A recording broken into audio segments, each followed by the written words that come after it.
So if you've already decided that Tampa Bay is the move, and now you're trying to figure out where, this video is gonna be for you. Not if you're still debating Florida versus Texas, and not if you're in the middle of the maybe someday phase. This is specifically for the person who has done the research, made the call, and is now sitting in front of your computer wondering city, suburb, or somewhere near the water. Because here's what I've seen in over 200 relocations. The families who get this decision right aren't the ones who pick the prettiest area.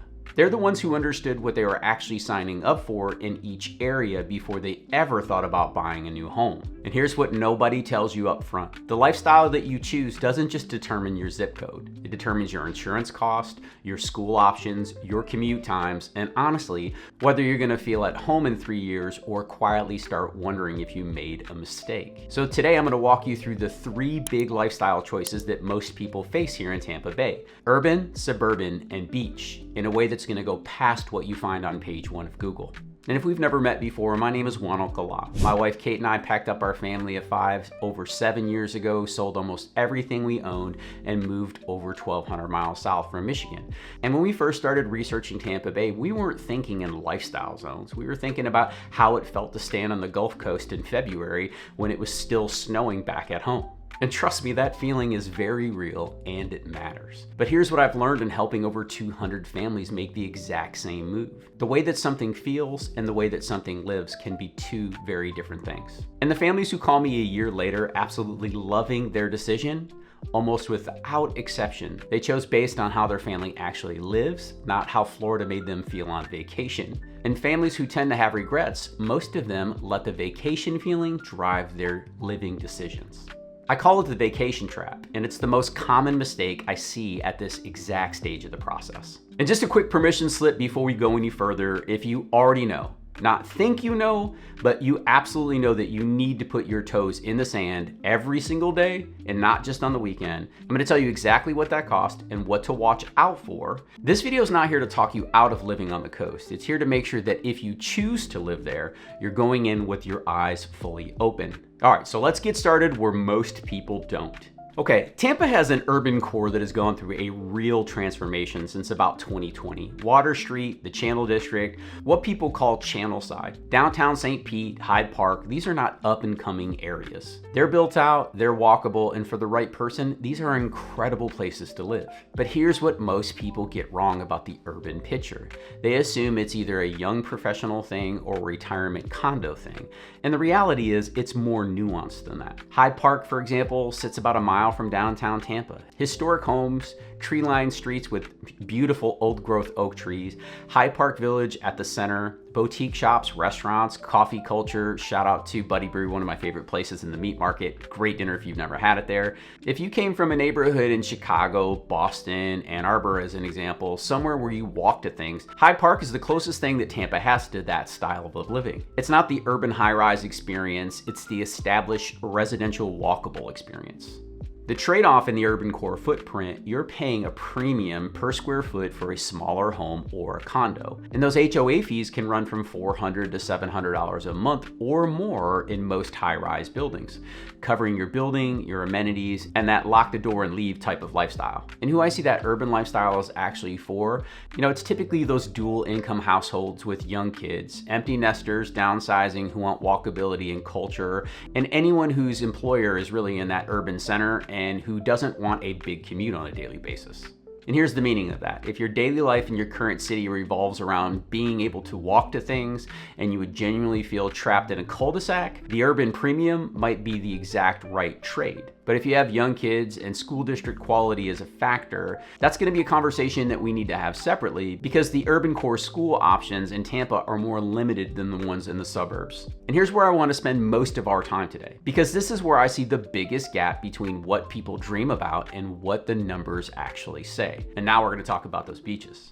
All right, y'all, so I gotta be completely honest with you here. The beach dream is a real thing. When Kate and I first came down here, standing on the Gulf in the middle of January, that feeling is part of why we moved. So I completely understand.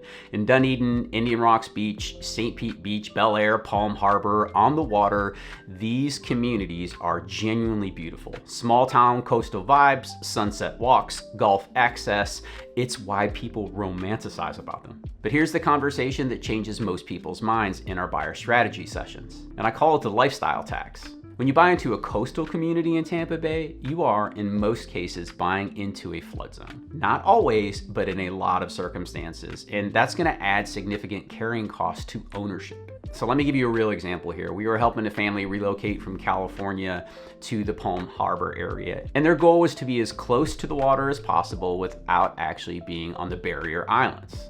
And they'd done everything right. They knew exactly what type of lifestyle they were interested in. We visited all the places from Dunedin to Palm Harbor to Tarpon Springs. They were really dialed in on that ideal lifestyle. But when it came to the houses, this is where things made a big difference because they chose to purchase in a flood zone.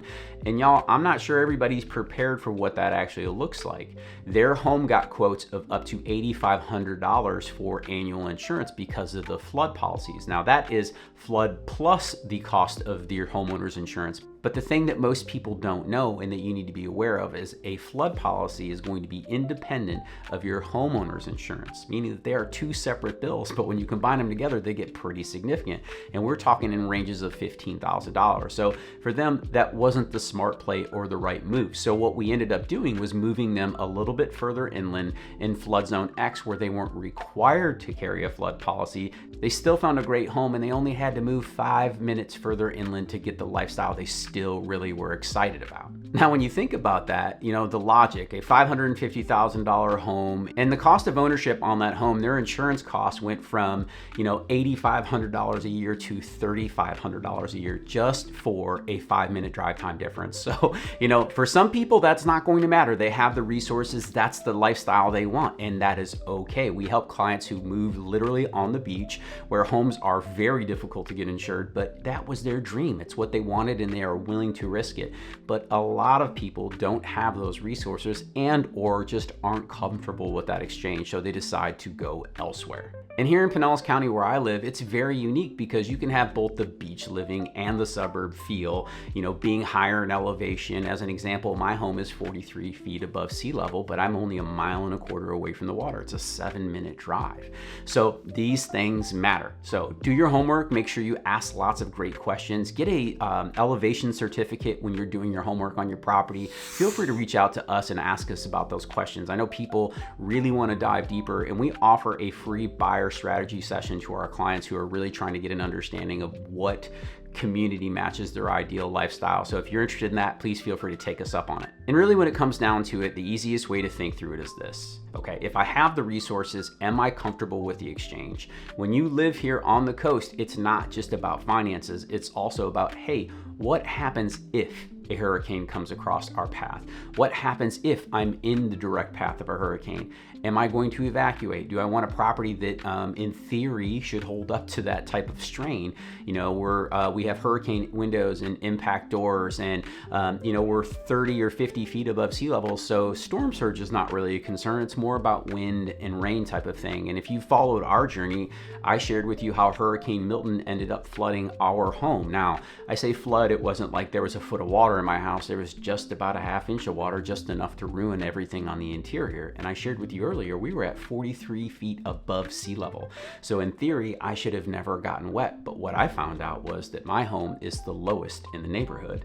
Even at 43 feet, it doesn't matter when your neighbors are at 44 and you become the little river, if you will. So we had some challenges. We had to rebuild our house and now I carry a flood policy. Cool part is that flood policy only cost me about $500 a year.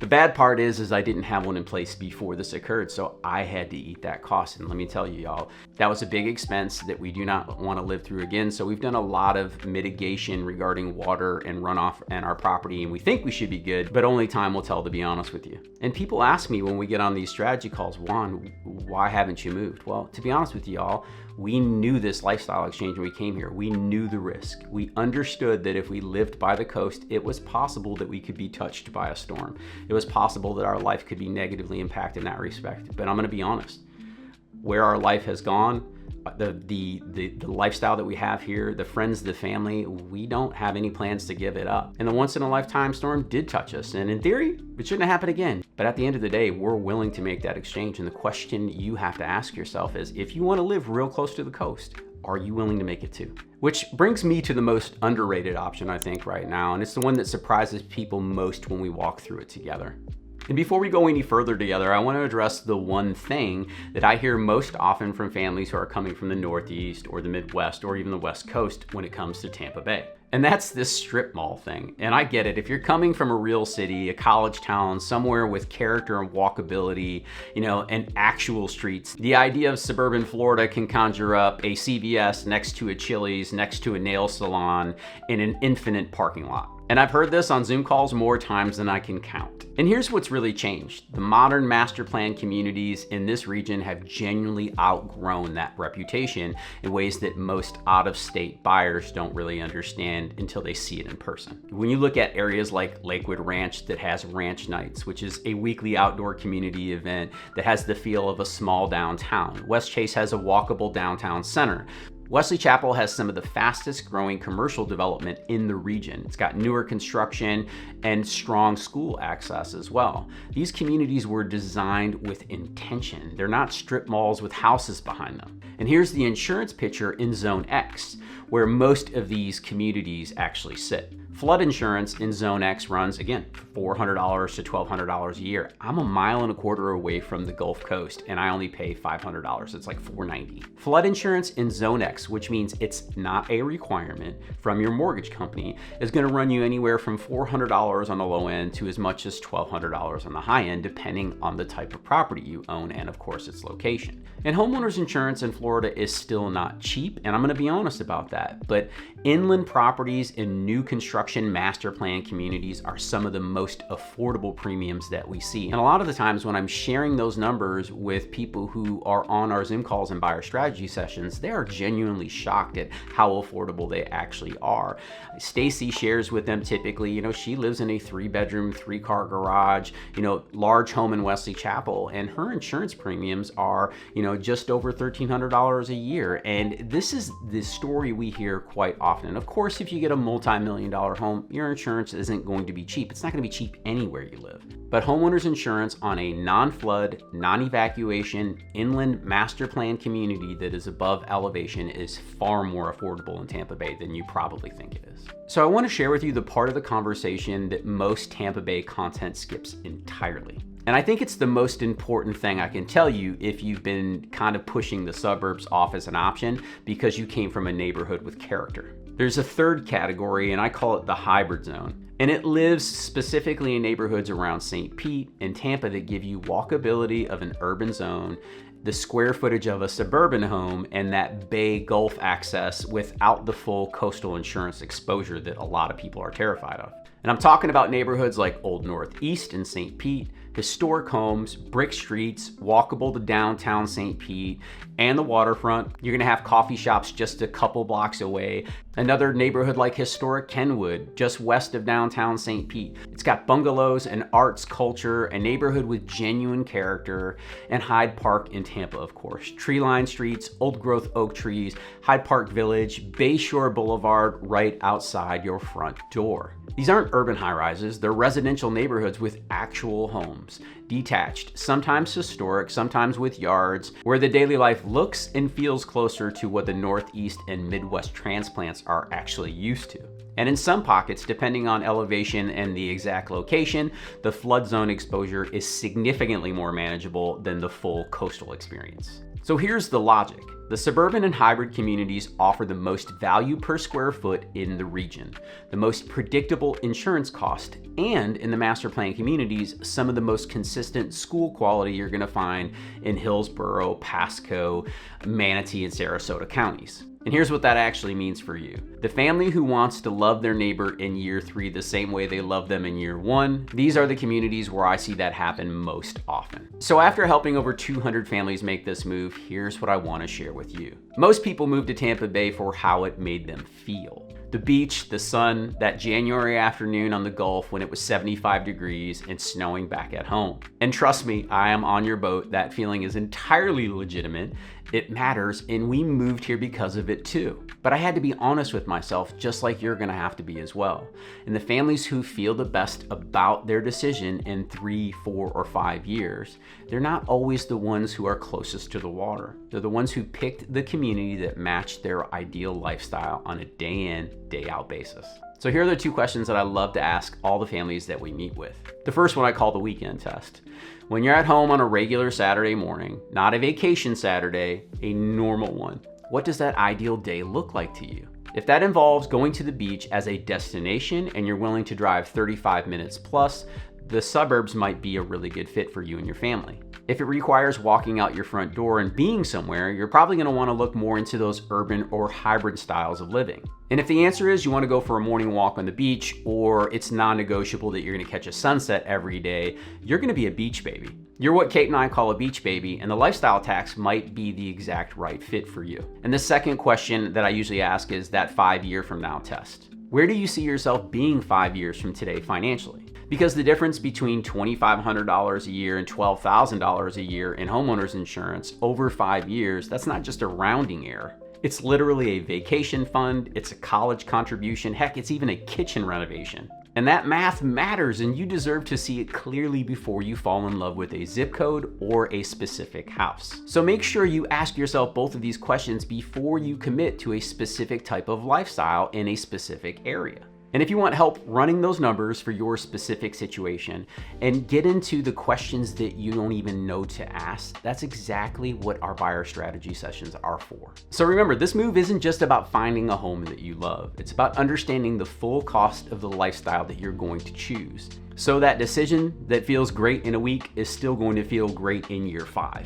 So here's a great way to think about this. The urban lifestyle is genuinely exciting for the right person. The coast is incredibly beautiful, we know that, and the lifestyle tax is worth paying if the beach life is truly how your family lives, not just how you vacation. And those suburban and hybrid communities in the area really should get a second look from anyone who's probably writing them off thinking of them as a strip mall area. Because the reality is, each of these areas is right for the different kind of family. And the goal today was to give you a real framework for figuring out which one is your ideal lifestyle. And if you want to sit down and actually map this out against your specific situation, your commute, your school needs, your insurance budget, and your actual weekends, that's exactly what we do in our relocation strategy sessions. No pitch, no pressure. We'll jump on Zoom, open up Google Maps, walk you through the area, and point you to the communities that are matching the ideal lifestyle that you're describing to us, so you can invest your time wisely in the decision you're about to make. And if you found this content valuable at all today, don't hesitate to hit that like button. Send it to a friend who's considering making the move. We put out one of these videos each week for people in this stage of the move. As a matter of fact, I'm going to put up 2 more videos here that are going to help you on this journey as well. And as always, until next time, go out and live that Tampa life.